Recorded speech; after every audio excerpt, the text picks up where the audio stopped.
محترم ناظرین السلام علیکم، MZ وائس دیکھنے والوں کو خوش آمدید کہتا ہوں۔ ابراہا دوستو 571 عیسوی میں یمن کی سلطنت پر ایک ظالم بادشاہ کا راج تھا جس کا نام ابراہا تھا۔ اس نے یمن میں ایک گرجا گھر بنایا تھا اور یہ چاہتا تھا کہ سب لوگ مکہ کو چھوڑ کر گرجے گھر میں آ کر اس کی عبادت کریں اور اسے اپنا رب مانیں، لیکن جب مسلمانوں نے اس کی بات نہ مانی تو اس نے یہ کہا کہ میں خانہ کعبہ کو گرا دوں گا، نعوذ باللہ، اور یہ اپنی فوج لے کر مکہ مکرمہ پہنچ گیا۔ جب یہ بیت اللہ کے قریب پہنچا تو اچانک آسمان میں بہت سارے پرندے نمودار ہو گئے اور خانہ کعبہ کا طواف شروع کر دیا۔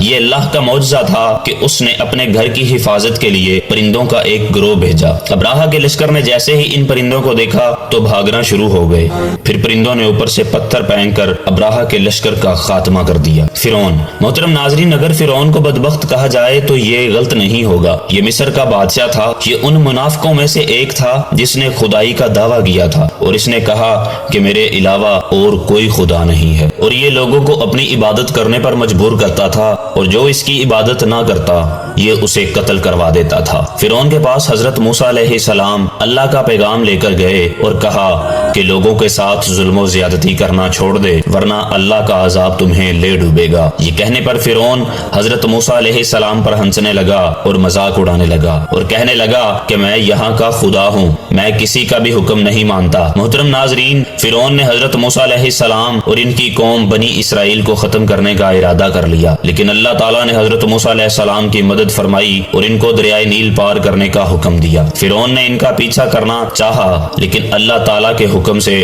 حضرت موسیٰ علیہ السلام کی قوم کے لیے راستہ بن گیا، اور جب فرعون نے دریا کو پار کرنے کی کوشش کی تو فرعون اور اس کی قوم دریائے نیل میں ڈوب کر غرق ہو گئی۔ ویسے تو فرعون پانی میں ڈوب کر غرق ہو گیا تھا، لیکن اللہ تعالیٰ نے قیامت تک آنے والے لوگوں کے لیے عبرت کا نشان بنایا اور اس کی لاش کو محفوظ رکھ دیا، حتیٰ کہ ہزاروں سال گزرنے کے بعد بھی اس کی لاش مصر کے میوزیم میں ذلیل و خوار ہو رہی ہے۔ محترم ناظرین، آج کی ویڈیو آپ کو کیسی لگی کمنٹ سیکشن میں ضرور بتائیے۔ فی امان اللہ۔